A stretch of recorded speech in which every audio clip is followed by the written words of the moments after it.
and he also obtained his MA and MPhil from JNU. So usual kind of housekeeping rules apply.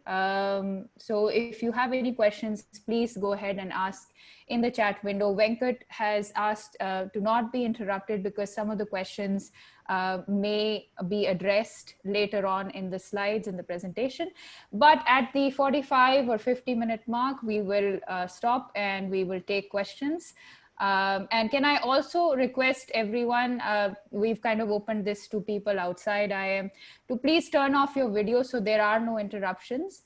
At 45 or 50 minutes, I will see if we can unmute everyone, and then we will start taking questions. Okay, so without further ado, over to you, Venkat. Thank you so much. Thank you, Niliam. Thank you very much. A very big thanks to IIM Bangalore in general and the strategy area in specific for giving me this opportunity to talk about, China, one of my academic passions. I've done my PhD from Peking University, stayed there from 2003 to 10.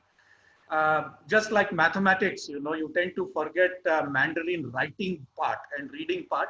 So gradually, unfortunately, I'm losing touch with that part, but I still manage to speak fluent Mandarin. And I teach courses like doing business with China and geopolitical perspectives in international business for PGP students. So today our topic is engagement and isolation in the post-COVID world order. Where does China stand? When I say where does China stand, I will just explain to you, elaborate a bit on that. This is the structure of the talk. What I'll do is I'll introduce you all to the research question that we have in mind. So that will be followed by China's integration with global economy, a kind of a preface, how China got integrated with the global economy, and then how the post financial crisis in 2008 is a major watershed in terms of 21st century world politics, and how China's influence has increased multiple times post this 2008 crisis. Then I will go to the heart of our of our discussion, that is Corona, international outcry against China and accounting for China's unprecedented assertiveness, and then we would conclude.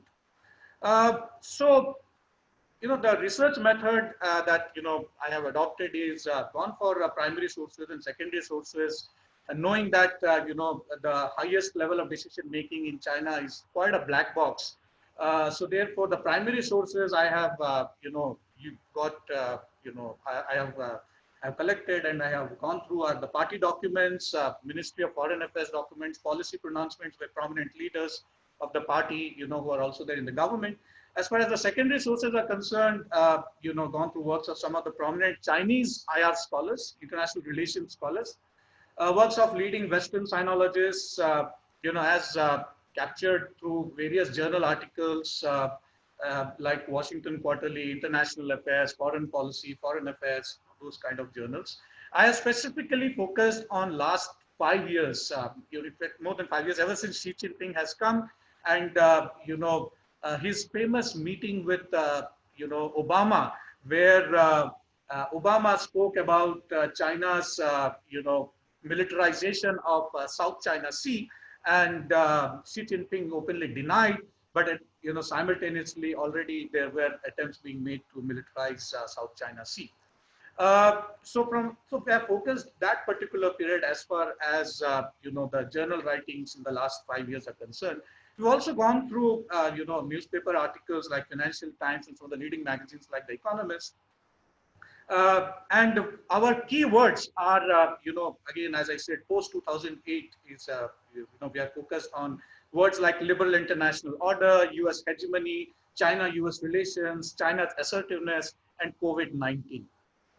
Right. So let me try to introduce you to the topic. The topic is engagement and isolation in the post-COVID world order. The whole world basically is dealing with the global pandemic. The Western nations, have been exposed in terms of their capacity as far as dealing with public health issues are concerned. And there's a lot of pressure, a lot of, calamities happening, leading to so many deaths. And, obviously, the blame game started. And for perhaps for some significant reasons and understandable reasons, because it emanated from China. And so therefore, the world says that, China has been very irresponsible in not disclosing the information early enough. And so therefore, China has to be punished for being a very opaque, and irresponsible power. And this whole corona has basically then led to a kind of a China versus US-led West kind of a, slugfest, if one can say so. So this has led to calls for, isolation from, especially from Trump administration. But there have been some calls for engagement also, but very less. Increasingly, there has been, the high pitch has been there for isolating China. So given that, China has been increasingly integrating itself in the liberal international order, economic order. So therefore, given this fresh calls for cornering China, isolating China, where does China stand? And when we say where does China stand, basically one would like to bring forth, the various facets of this particular question. Where does China stand? What we mean is by this question, is China going to be increasingly assertive as it is, or this is just, a short-term phenomena, and this assertiveness is gradually going to lead to some kind of an accommodation. So therefore, is China asserting to actually get accommodated more, with as minimum friction as possible in the post-COVID world order? So that's where we are coming from. But because of limited time, what I would do is I'm not going to, talk about the accommodation part of it, but I'm going to talk about, the assertiveness part more, right? So China's integration with the global economy. I'll quickly run through these, the few slides that I have. So China's economic modernization drive started in the post-Mao era with, reforms and reforms and opening up in 1978. The silent features of, this economic modernization drive has been, that ideological fervor of the Maoist era during the Great Leap Forward Cultural Revolution days, giving way to pragmatism. This pragmatism is, doesn't have any blueprint, doesn't have any grand plan. It is, in the famous words of China's second generation leader, if one can, first generation, but the second, paramount leader, Deng Xiaoping. He spoke about, this very pragmatic policy. In his words, it is it means, crossing the river by feeling the stones. And because China was very much, economically backward, this modernization drive has come about. So therefore, Tang said in 1980s and 90s, till early 90s, Deng Xiaoping was very, very, focused in advising his comrades. And he said that don't aspire to be a leader. And he said, don't aspire for big things, bide your time. And that has famously come to be known as Tao Guang Yang Hui, that is the TGHY approach.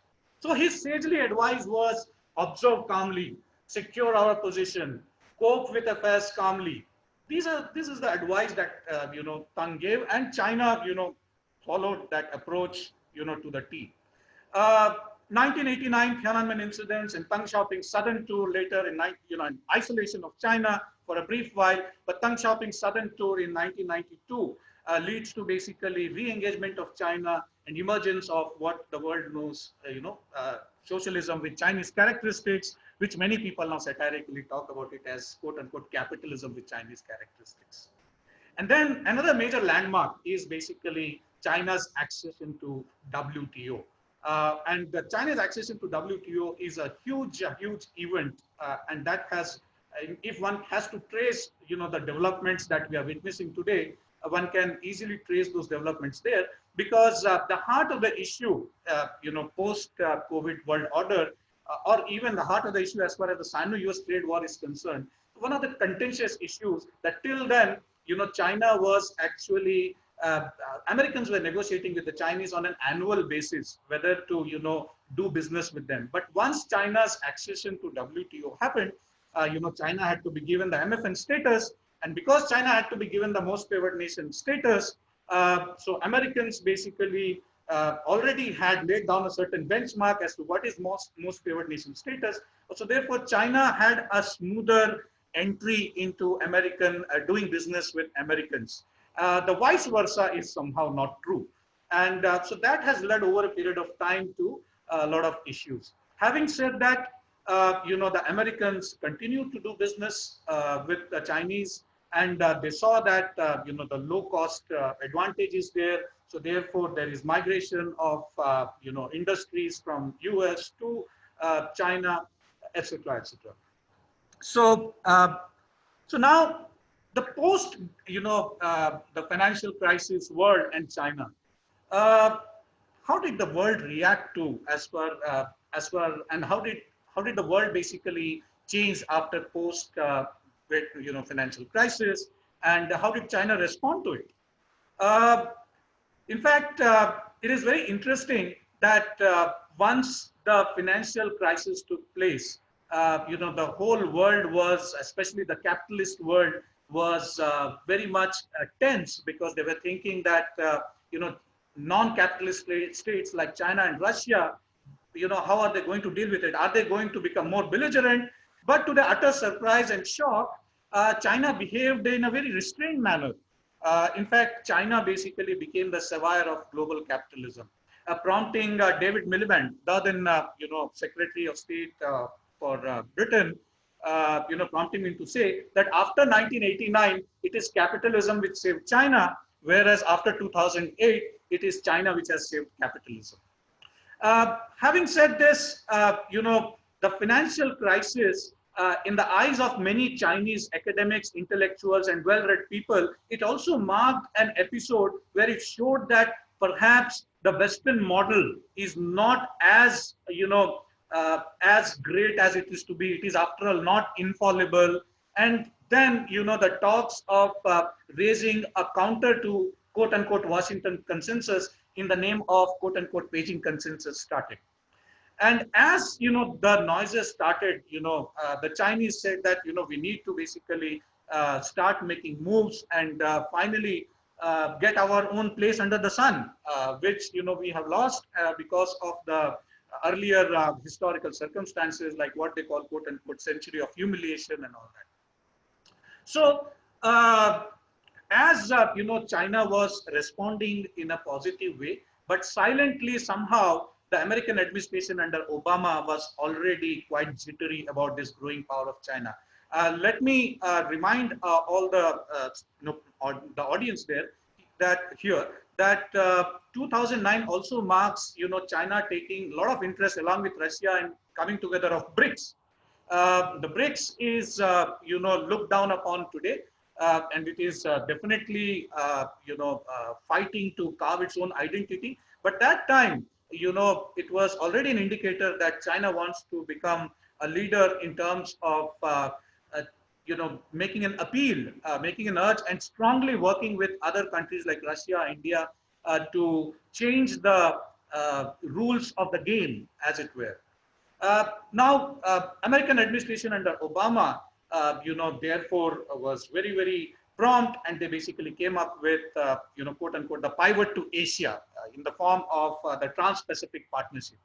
Strangely, the Trans-Pacific Partnership did not get that much of a buy-in in the domestic constituencies as far as American, government and the society, intellectuals all are concerned. However, the fact that China was excluded from TPP meant for the Chinese that that the Americans are there already making attempts to check Chinese growth, to check the China's rise to prominence. So therefore, this was a very, very important development that happened that time. Then comes Xi Jinping. Xi Jinping's elevation as the paramount leader of China, and then later Trump's election as president of the US. And this is something which basically is very, very, instrumental in what we are seeing today. So Xi Jinping comes, leader of the fifth generation. He calls by him to nurture, quote unquote, the China dream. pushing Chirlu and the striving for achievements, call for new type of great power relations. So there seems to be a very clear shift uh, in Chinese foreign policy, in this shift from strategic prudence to active engagement. And this was obvious in the calls for Belt and Road Initiative, Asian Investment Infrastructure Bank. So for the first time in history, the Chinese were telling the world that we are ready to take more responsibilities. BRI is a form of international public good that we are providing, etc., etc., etc. Many, academics, many policymakers have basically likened this to America's Marshall Plan in 1948, immediately after the Second World War. Uh, Now, of course, there are critics who say that the Belt and Road Initiative was actually a facade. Uh, the initiative part was actually meant for the external audience. So it's an initiative for the external audience. You see how great we are. We are ready to take more responsibilities. Whereas to the domestic, audience, under the new normal, call of Xi Jinping, where GDP growth was not supposed to grow more than 6.5%. So under the new normal, it was, Xi Jinping's prerogative that, or priority that,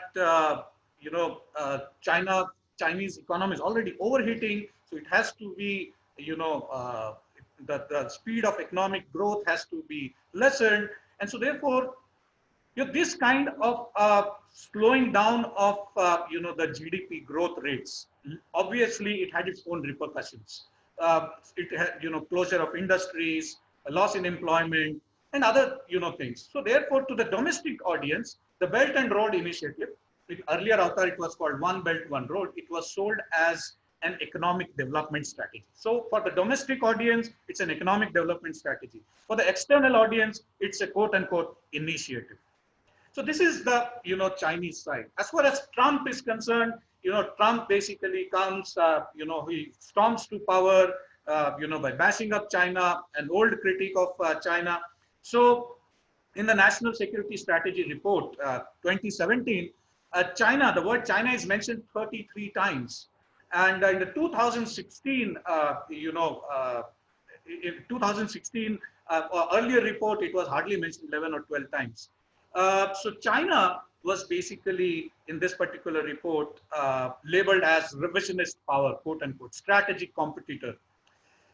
So given this kind of labeling of China, COVID-19 actually made things worse. So therefore, in the post-COVID world, uh, wolf warrior diplomacy, as we know it, as we know now, what, what sense can we make out of this wolf warrior diplomacy? This kind of offensive or assertiveness on China definitely is something which has everyone has taken notice of it, and many old hands, China hands, have also struggled to make sense of it.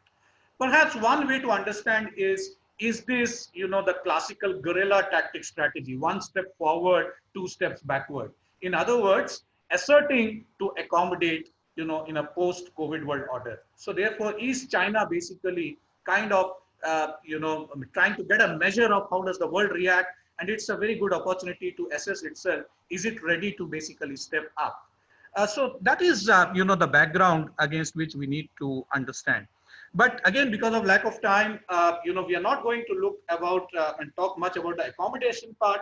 We are going to focus on this unprecedented assertiveness. Now, this unprecedented assertiveness is not something.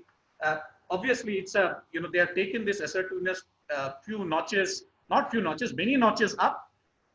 But post 2008 financial crisis, we already witnessed this kind of assertiveness growing from the Chinese side, which academics and the scholarly community, the sinologists, basically have been closely following, and they largely, look at it at three levels. If you look at the levels of analysis, perspective, one is the system level, second is the unit level, and third is the individual leadership level.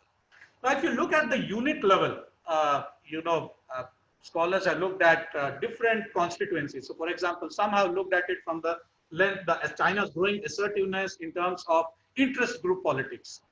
There are some others who have looked at it from the perspective of PLA, whereas some others have basically looked at from the lens of Chinese nationalism. If you look at the systems level, people who are looking at it in terms of international structure, uh, the facts which have been taken into consideration when one comes to make sense of Chinese assertiveness, people are looking at it in terms of the dualism of the US-led West. Outdated post Second World War liberal international order regime. Third is weaponized interdependence, then global supply chains, and 5G and tech nationalism. So what I'll do is I will, this is the heart of my talk, and I'll run through many of the debates, some of the key debates and some of the key points. I'll try to wrap it up as early as possible so that we can, have some, good time for a Q&A session. Now, what I'll do is now I'll explain, I'll focus on the unit level determinants of Chinese assertiveness one by one. So the first one, as I shared, is interest group politics. So the interest group politics guys, scholars who have focused on interest group politics, they focus on issues like factional politics. Largely in the last 20 years or so, there are three factions as far as domestic politics is concerned. One is the princeling faction, those who belong to the, the Long March generation. So the princeling faction. Then you have the Shanghai faction, and then you have the Youth League faction. Uh, Over a period of time, actually, there is a strong overlap in terms of the Shanghai faction and the princeling faction, because Xi Jinping already also served in Shanghai, and he has, his, Guanxi, as they say, with Shanghai authorities as well. Uh, and apart from that, of late, after, Xi Jinping's rise to power, some of the key leaders of the Shanghai faction have, become insignificant. Now, people like Po Xilai and Zhou Yongkang, who are very, very senior officials, they all have been purged now. So today, largely, if you see, it is, it is the Youth League faction and the and the Princeling faction. Uh, so people, when Chairman Mao was there, China, it was very easy to look at China in terms of one, large administrative body. That's the fallacy which people have, but China hands know that even during that time, China is a huge country. So therefore, the local governments, authorities always used to do some kind of a selective highlighting and doctor the policy directions from the center and say, but largely, there was one large, structure, administrative structure. However, post 1978, the society and economy has, developed into a very complex one. So therefore, you have a complex party-state apparatus, you have provincial authorities, sub-provincial authorities, state-owned enterprises. So therefore, today's interest group politics, is comprised of numerous constituencies where there's a lot of, bargaining when it comes to foreign policy making. So, for example, a study by International Crisis Group, it has studied the South China Sea problem and growing activism of China. But it has found out that only with regard to South China Sea, there are as minimum as 11 stakeholders, 11 stakeholders. And these 11 stakeholders, include the PLA, the PLA Navy, the patrolling teams, the provincial authorities. So therefore, interest group politics is, it's very difficult to explain interest group politics, leading to some kind of an assertiveness.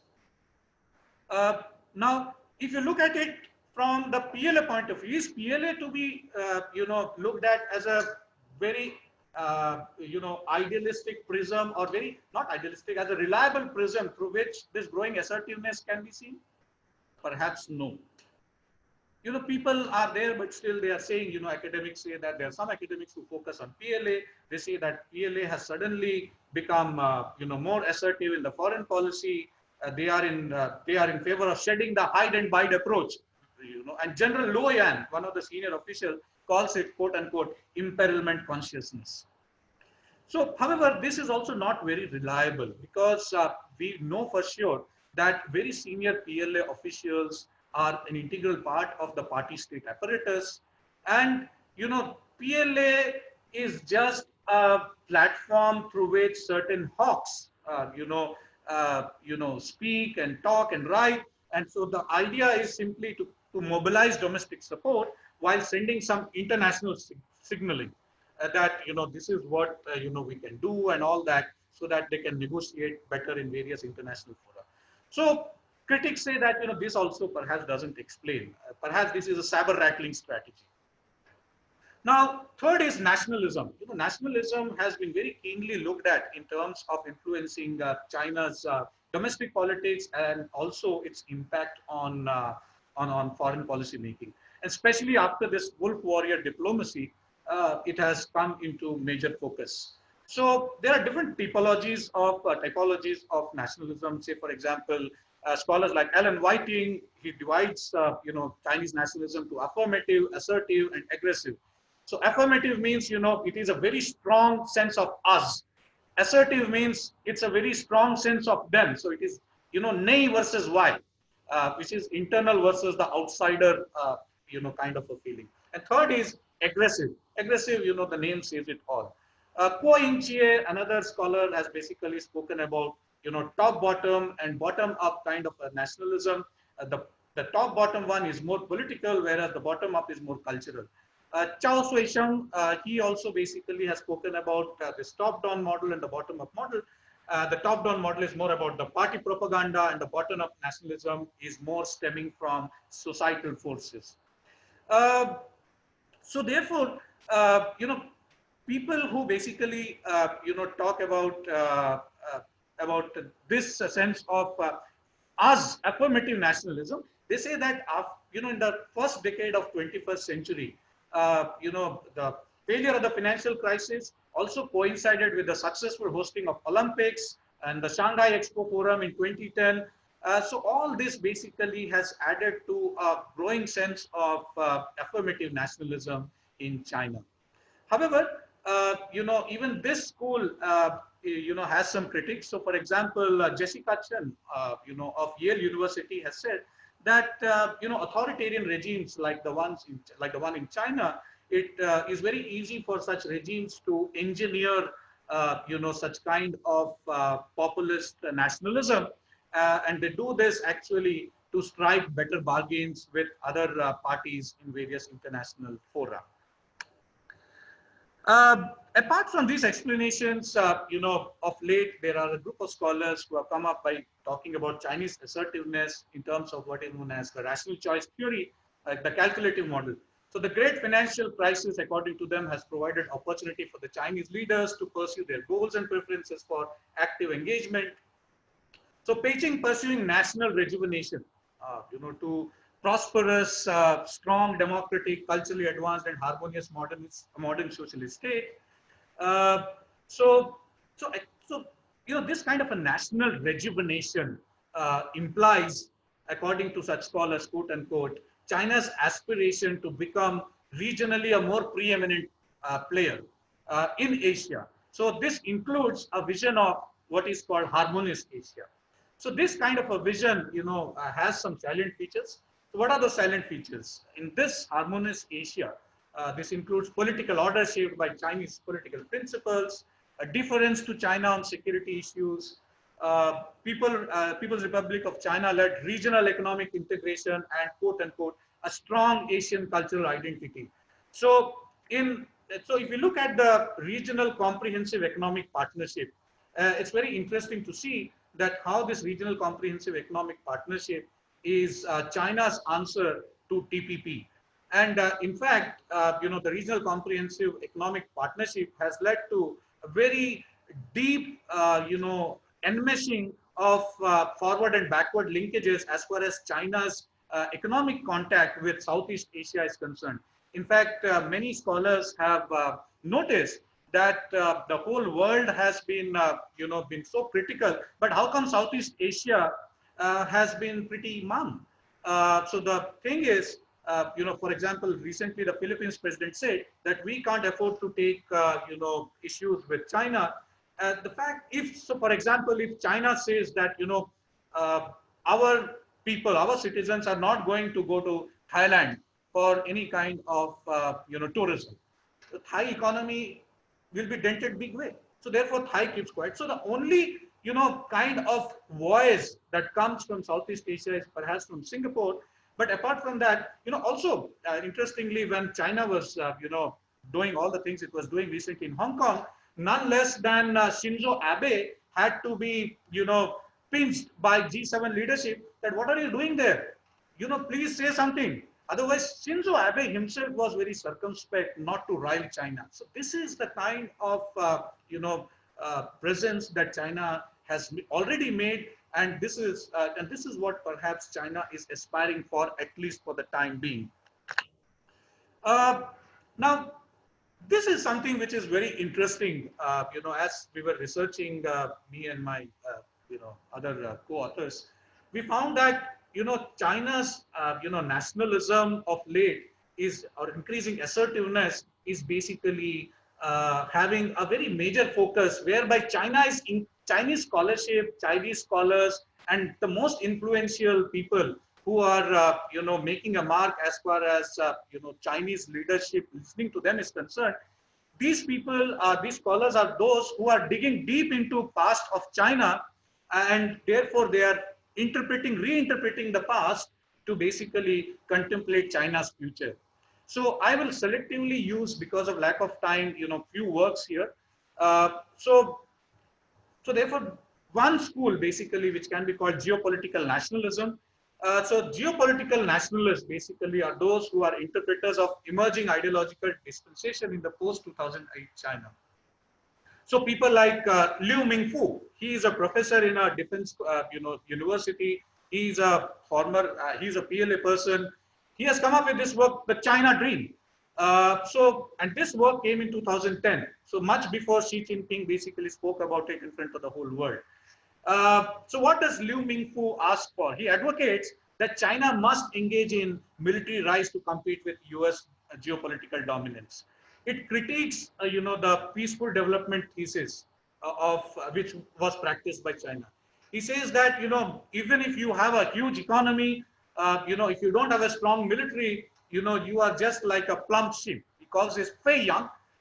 So which means that, it's basically a sheep which is liable to be attacked by the strong.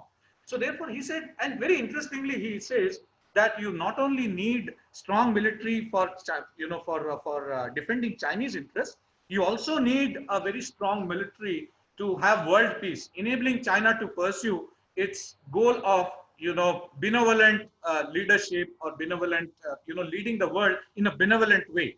So which is called in Chinese Wang Tao. So Wang Tao, which is translated as kingly way, as a benevolent king, as against the American way of quote unquote Pa Tao, which is basically the hegemonic way.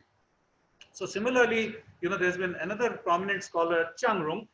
So he came up with this work, Wolf Totem. He said that, in his work, he has basically used, ample cases where China, should be using those foreign threats to rediscover the military spirit. He, in fact, alleges that the current leadership is very sheepish, and they should give up their sheepish qualities and discover some of the wolfish traits which the northern invaders like Genghis Khan and others deep back in history had, and dominated this sheepish Han Chinese. So therefore, let us, get back those wolfish traits from, from people like Genghis Khan and others. So this school basically talks of, more organic state theory, where, they are very, very particular about strong military, and therefore, satisfying China's needs of what is known as Lebensraum, that is to increase the living space. But another school is basically also there here, which looks at, looks at the Chinese past to make sense, and to make sense of how China should go in the future.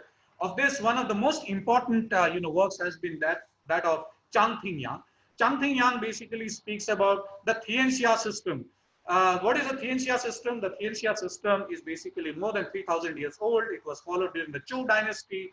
And this concept basically means that, the world is not looked at in terms of nation states. It is more, the world is looked at in a more gestalt way, in a very holistic way, according to the Chinese concept of Chengqi Guannian, where the whole world is looked at in terms of a large system, a structure. And this Tianxia system is also aimed in the hierarchy of quote unquote civilizational types.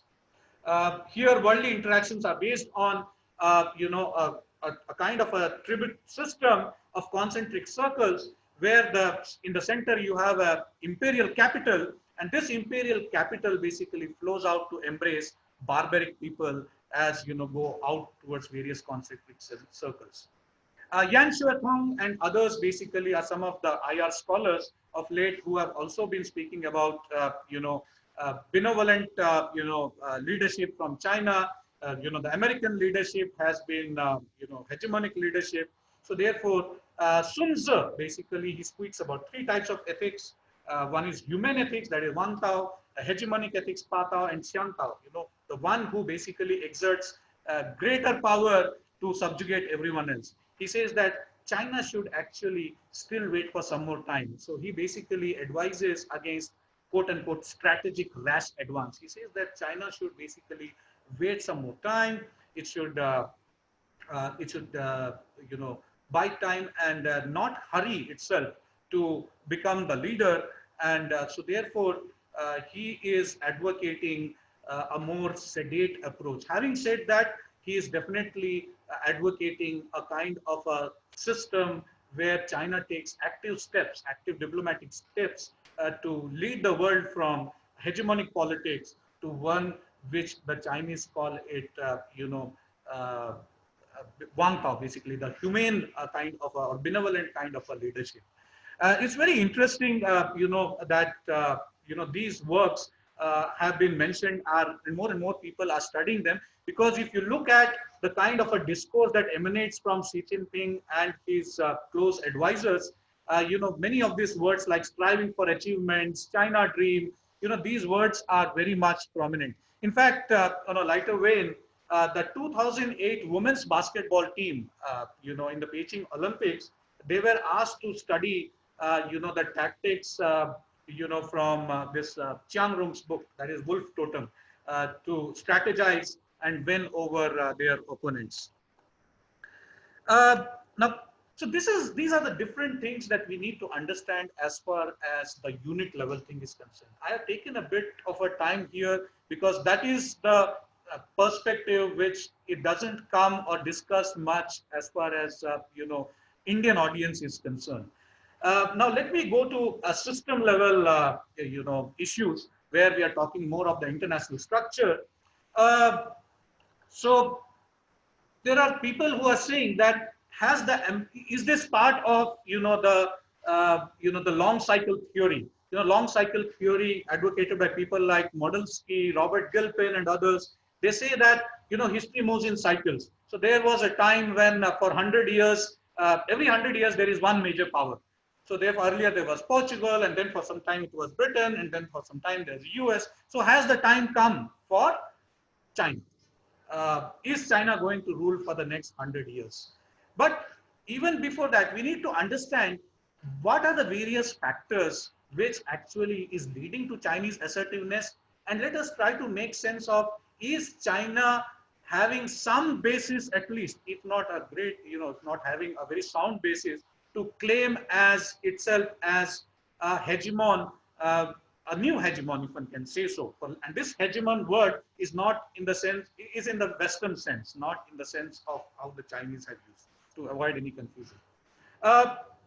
So Robert Gilpin has said that, this, whenever there is this decline of hegemon, the existing hegemon is there, he has tried to explain it by saying that once an equilibrium is, is reached, post equilibrium, there is a tendency to see there is a rise in economic costs of maintaining the status quo. And in this case, we see that how Americans basically have seen that there is an increasing rise in economic costs of maintaining the status quo. So therefore, the various domestic constituencies have been putting pressure, and Trump is basically more an outcome of the voices emanating from those constituencies. So therefore, America first, the calls for MAGA, making America great again. But however, so therefore, this emanates from decline in economic capacity of the existing hegemon. So obviously this leads to certain system level changes, and these system level changes have led to China's assertiveness. So the US retrenchment and the simultaneous ascent of China, uh, this ascent of China, unlike the previous ones, you cannot have military fights here because of nuclear deterrence. However, this time one is sure that the aspiring hegemon, that is China, is more than keen to pose a serious threat to the rule-based liberal international order. So RB is rule-based, LIO is liberal international order. Uh, the US domestic constituencies are unwilling to pay for the public goods to maintain the liberal international economic order. And David Lake, one of the prominent IR scholars, he said that, in the times to come, the stability of the world would depend on the working relationship between the declining power and the credible challenger.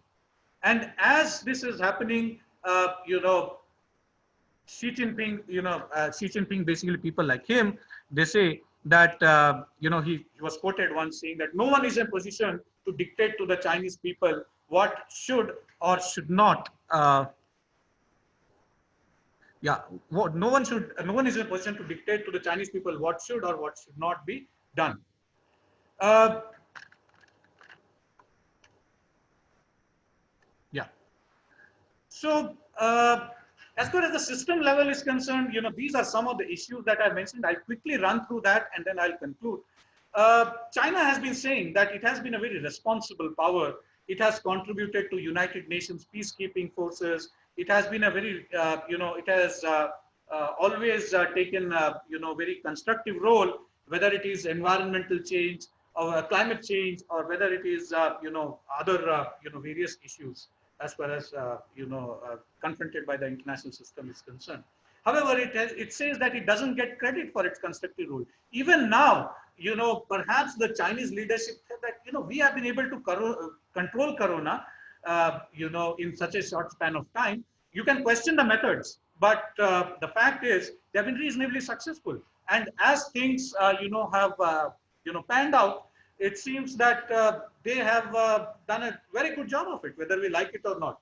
Have they fussed with the data? Yes, they have. But no matter what, even if you increase the number of casualties by 10 times, even then, China stands in a much better, position than the rest of the world, especially US and some of the European countries. So it expected that the world is going to appreciate it, but ironically, it has led to a major international outcry against them. So, this has riled, the Chinese no end. And to begin with, Xi Jinping, when the coronavirus started initially, those people who were critical voices, they were deeply questioning. There were some people, who were the doubting Thomases. But once, Corona, they swept, the West, that is US and other European countries, and the people saw, how the governments there are failed. All the doubting Thomases once again, came back to the party's side, and the basic party leadership thought that it's a great chance for me to once again, mobilize people on nationalistic lines. And so therefore, you see how, despite we being so successful, the West is, feeling jealous of us, envious of us, because we have been successful, they have been failures. So we work for the people, we do good, we are successful. So therefore, this kind of a, attitude and pronouncement that was there, and that came in the form of wolf warrior diplomacy. The Chinese also have always felt that there is a dualism in the US-led Western behavior. So the US has always been vouching for, the salient features of the Westphalian system: state sovereignty, human rights, etc., etc. But whenever, it came to violation of many of these things, selectively the US-led West has, used has some moral, ethical, or legal premises on the basis of which it can easily violate those kind of rules and regulations. So, so therefore, China says that what kind of a this? If I do it, it's wrong, and if you do it, it's okay. So yeah, this is not acceptable. Uh, so the liberal international order, the Bretton Woods institutions, China has been the third largest shareholder in, the IMF. And but when it comes to increasing their quotas, they did not get what they were asking for, and so therefore, uh, although Obama agreed formally that yes, China's quotas are going to increase, but the Congress did not approve, and that basically led to the formation of Asian Investment Infrastructure Bank. Uh, of course, the Chinese basically were successful in, negotiating for the RMB to be part of the SDR. Weaponized interdependence. The weaponized interdependence is a new concept. Farrell and Newman, two scholars have brought it and have been talking much about it. Weaponized interdependence means that how, in this complex interdependent world, how the Americans, they have used it in this context, that Americans, because uh, have sanctioned Iran, and so therefore France and some other European players were doing business with Iran, and all the dollar payments which have to be done have to go through via American banks. So therefore, the Americans, bullied the French and other guys that you guys, why are you doing business with Iran? We have sanctioned them. So therefore, it used its strategic, positioning, in this very important choking point to spoil the show for the European players, and so therefore weaponized. So powers like the American, like American state, they have influence over very important nodes, and those nodal points are used as weapons to basically arm twist other players. Now, so for example, in the case of China, how China, many of the Chinese players, private players who have invested in stocks, are enlisted in stock exchanges. Of late, they have changed the rules. They have brought about new act, which basically talks about how they are going to come to increase, they're going to look at the audit books by the independent auditor will be called, and how, last 3 years of their transactions will be, bookkeeping will be seen, and it will be seen whether, they are owned by the government or not. And so therefore so therefore the Chinese are alleging that, Americans are using this tactics to choke the Chinese firms who are basically able to, get enough infusion of capital from their, from their enlistment in the American stock exchanges. So global supply chains, so for example, Huawei has been, very much in news. So the American government has sanctioned all the private firms that, you should not be supplying chips to Huawei. So Huawei has been very smart enough to tie up with a French-Italian multinational corporation in electronics, ST Microelectronics. ST Microelectronics basically provides them chips. Mind you, ST Microelectronics is also the same company which provides basically advanced technical know-how to companies like Tesla and BMW. And ST Microelectronics has, whatever it is providing today, it was earlier provided by American companies like Cadence and all. So that is where it is. And these developments have led to, Huawei becoming increasingly independent. In fact, just to give you an example, Huawei's latest model, Mate 30 model, is having overall only 1% of American components. And components made by Huawei itself has increased by 16.5% when you compare it with, the earlier model Mate 20 Pro. I will talk about 5G and tech supremacy, in the Q&A session. So what is the conclusion? The conclusion is China's reputation has definitely been hurt in the post-COVID world order. Today, today we are witnessing a world where they are likely, people. So, for example, Michael Witt of INSEAD France, and he and his team have interviewed 109 board of directors to talk about what do we see? Are we developing? Are we into a Cold War 2.0? Then it seems that yes, we are going to be in a 2.0 world where businesses are going to be increasingly challenged in terms of investing in one or the other sphere. It is going to be either or. If you are going to invest on both, then you have to basically go for tremendous localization at the cost of compromising your broad strategies. So in the words of Arvind Subramaniam, we are in a G-2 world. It's going to be an anarchic world. So there is already a structural shift from unipolarity to multipolarity. Liberal rules and norms are bound to be challenged when a country like China is one of the poles. Pax Sinica is here to stay. And here today, whether we like it or not, we have a China which is no more willing to be lectured by the West. And this China doesn't fall short of admonishing the West for, on account of cultural arrogance. I would conclude finally by saying, there is a mistake here. I'm sorry. This is 4,000 years old. I have put up one extra zero. Uh, there is a Netflix serial which I was seeing some time back. The serial's name is Secret City. So it involves the Chinese diplomats and all that. But the diplomat's wife basically says this, and I would like to quote her. She says, "In more than 4,000-year-old history of China, we have dealt with enemies before. China doesn't crave the world's approval. Unlike the US, we can handle not being liked," unquote. So I stop here. Perhaps I have taken a few minutes more than what was allotted to me. No, this is fascinating So I'll coming stop. from a scholar. Thank you so much, Venkat. It was very, very engaging. All right, so maybe we can take some questions. I see some in the chat window. So this first question is, given these developments with China, how should Indian policymakers respond to China's assertiveness and trade?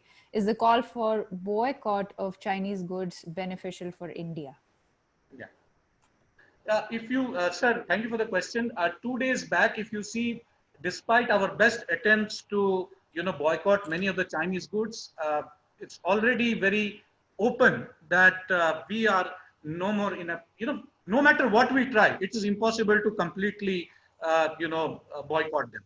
That is the deep penetration that they have already. So, for example, let's say, for example, you will do away with Oppos and Vivos of this world. You won't allow them in Indian mobile market. So, what is it that you're going to have? You're going to have Lava. You're going to have what is that? Micromax. Where are they getting their tools from? Via Singapore, they are also getting made in China components. Here they will assemble, and perhaps it will lead to higher price and lesser reliability as far as quality is concerned. So who is the loser? The Indian consumer is the loser. So therefore, we need to do 2, 3 things, in my opinion. We, under any circumstances, should not compromise as far as our territorial boundaries and their sanctity is concerned. Absolutely no compromise, non-negotiable. We need to, stick to our guns, number one. Number two, we need to parallelly also engage, the Chinese. We should not have an either or approach. We should try to diplomatically engage with them. And third, we also need to be very realistic that if we really want to be an alternative source of global supply chain destination and, take the opportunities that are, it's a wonderful chance that India has got. In fact, thanks to Corona, this chance has come to us. It has been forced to us that, you better make this choice.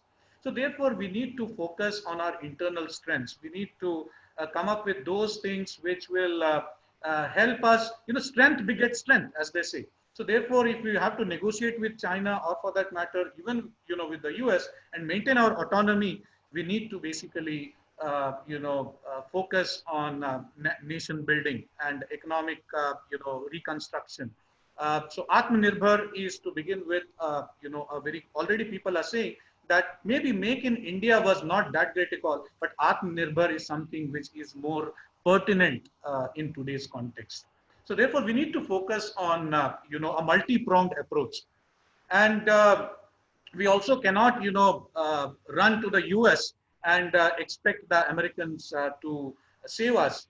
The Europeans are already quite skeptical of the Americans, and in a post-COVID world order, they increasingly are realizing that Americans are not a reliable partner, and so therefore they are looking at becoming more self-reliant. Right. Another question, is there a space for an opposition to the current regime within China? Are there different voices within the party? Well, even if there is within the party, we don't know. Mm-hmm. We don't know. There's no way you can know. But I think, we need to understand that there are nine, including the Chinese Communist Party, there are nine political parties. And in China, perhaps, the word political party minus the Communist Party, where other parties are concerned, they are like interest groups, but they're also kind of like parties. So therefore, there, including the Communist Party, there are nine parties. The other eight survive as long as they promise unquestioned loyalty to the Communist Party. So every year, their job is basically to be part in the annual National People's Congress.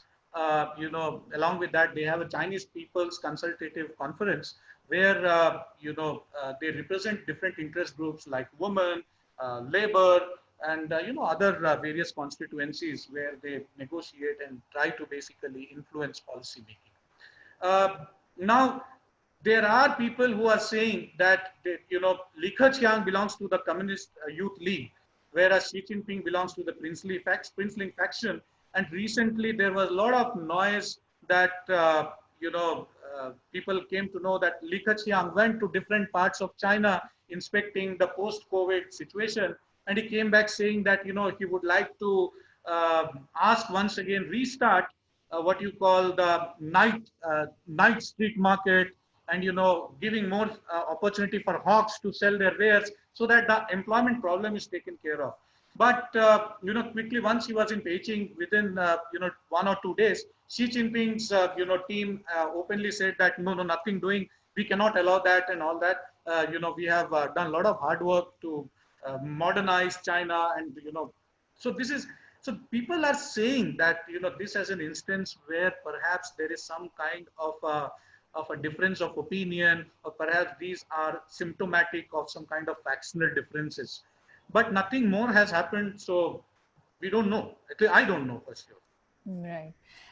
So coming to innovation and business, there's a lot of skepticism around China's ability to innovate. I mean, there are lots of HBR articles, and in general, China certainly has a latecomer's advantage.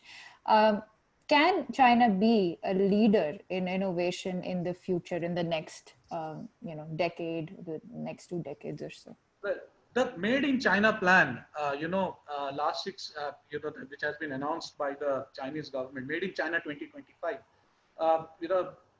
6 years or so, the amount of money that is going is, if I'm not wrong, $1.4 trillion.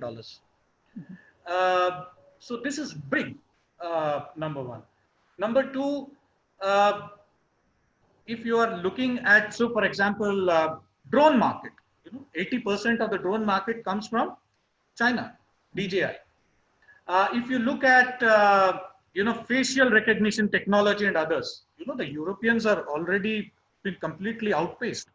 So for example, in this, there was, I'm not able to recall the name of the city. So there was this city, one of the cities in China, where, tendering was done for all the major, telecom equipment and high-end equipments. And Cisco, a major player like, Cisco has only got 10%, 10% of, the whole project.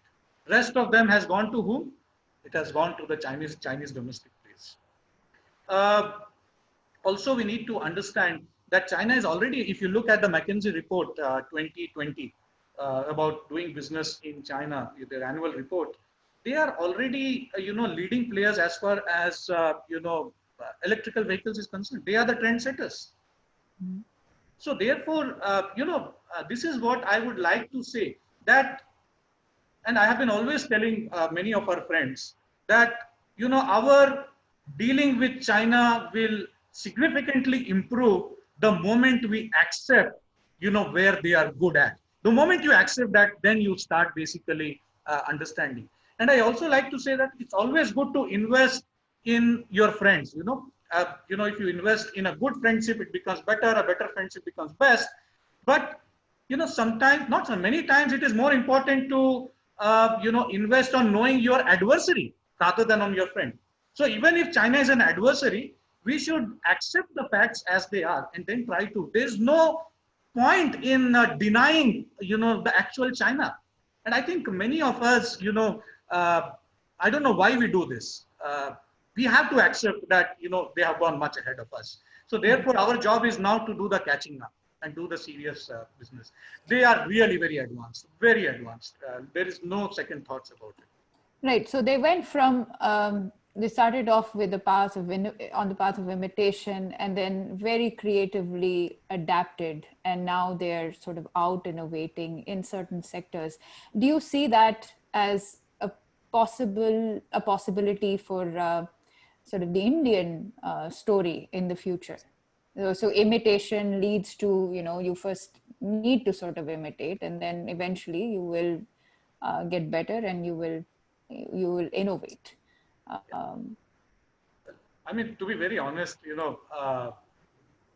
I perhaps I don't have the right answers for it. Having said that, what I would respond like is, we are very innovative people in a way. Mm-hmm. We are not imitative people. Mm-hmm. For the Chinese, basically, in the words of higher CEO, they followed this blueprint of observe, imitate, innovate. Mm-hmm. But we, we are very innovative people on our own right. So therefore, perhaps, we are not very good at imitation, unlike the East Asians. So therefore, I am not very sure as to how, but having said that, there is definitely a lot of intellectual capital. I think one way to address this issue is, the new education policy has just now come. Frankly speaking, I've not gone into the details, but I think there is a tremendous scope as far as India is concerned to invest big time in vocational education after +2. And really, it's high time we do away, if not do away, at least, bring down big time this BA, BCom, BSc business. Those who are interested and all that, that's fine. But vocational training, when I was in Beijing, during that time, I saw you have colleges who basically give degrees, undergrad degrees in shoemaking, for example, or, textile designing. And even in textile designing, you have very, focused specializations. So they have invested huge on, vocational training. I think we need to wake up to the promise of vocational training. We have tremendous skills, and I mean the fact that we are not good imitators should not stop us from from basically making the same kind of advancements that Chinese have made. So I think there needs to be a strong political will, but also there needs to be an all-round effort by it has to be both top down and bottom up. Because for very long we have been, for example, when I say bottom up, with the Indian parents have been obsessed with the idea of IIT and NIT. And we have come up with engineers who can't, speak and write correctly. Forget about speaking and writing. They are not, they have an engineering degree, but it's only in on paper. I mean, so they cannot sell themselves in the job market. The industry is not ready to buy them. So I think all these are basically symptomatic of a certain kind of culture. And I think it would be great if the new education policy focuses or brings out aspects where we can bring about focusing on vocational training and increasing the scientific temper and its content in our education in a different way than the way which we have understood it. Sure. Now coming to venture capital, there was a news today that Alibaba put a hold on its investment plans in India.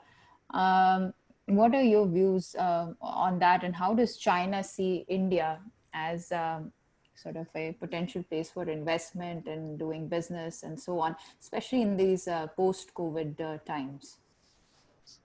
I think, these are all steps. Chinese have to do something, isn't it? I mean, when India is doing so many things as far as China is concerned, the Chinese also have to retort. So if you see the case of US, so for example, uh, the Chinese venture capitalists were investing there big time, and when they were investing the big time, the American administration clamped down on their activities. So very easily they pulled out from there and they started channelizing their venture capital funding in Israel. In the case of India, if you see, uh, after the recent developments, post border skirmishes, even things like PUBG and Call on Duty and these kind of games, there is talk that they are also going to be banned by the Chinese government. In fact, it was music to ears of many of our parents here. And that, anyway, this is a lighter vein. But the point is that. Chinese venture capitalist funding is the third largest source of funding as far as venture capital is concerned. So perhaps this is yet another way of, a retort from China that, we can actually spoil your ecosystem. Mm-hmm. Now, one way to react is basically for the Indian government is to look for alternative ways in which it can find capital so that our startup ecosystem is not disturbed because of this withdrawal of venture capitalist funding from Chinese players like Alibaba. But how do you do that? That is for the government and the policymakers to think about it. Perhaps many of our established corporates can, uh, they can basically tie up with IIMs, IITs to set up incubation centers, involve, the academics and the PhD students. So some kind of a scheme has to be developed where there, is a coalition of all the core stakeholders and try to see, from where we can get this kind of, how we can address this kind of an issue. But it's very clear that given how we are how we have been off to punish and boycott Chinese, it is very much expected, isn't it? Right, right. Another question, what exactly were the reasons, in your opinion, for India not joining the RCEP? Uh, well, to be very short, India did not join RCEP because, we thought that once it will join RCEP, then, many of the cheap Chinese, it is not in a position to compete with the cheaper Chinese goods. And once the cheaper Chinese goods will swarm Indian market, then many of our private businesses, will be on the receiving end. And so therefore, it did not happen. And that's the simplest answer. I mean, given the time constraints and all that, this is what one can think of. That's the main concern, actually. Right, right. So to our audience, are there any other questions before we sort of wrap it up? This has been quite an engaging conversation for me, for sure. I'm sure for many others, since it kind of relates to India and geopolitics and so on. Oh, there's one comment, Venkat. So by Fanny, thank you, Professor Venkat. Very knowledgeable and interesting presentation. Just to add to the point on manufacturing under Atmanirbhar program, the fundamental requirement is to build the ecosystem. Oh, yeah, right. You covered it, and not view at any particular product or any particular sector, but to build sort of an innovation or manufacturing kind of ecosystem. Right.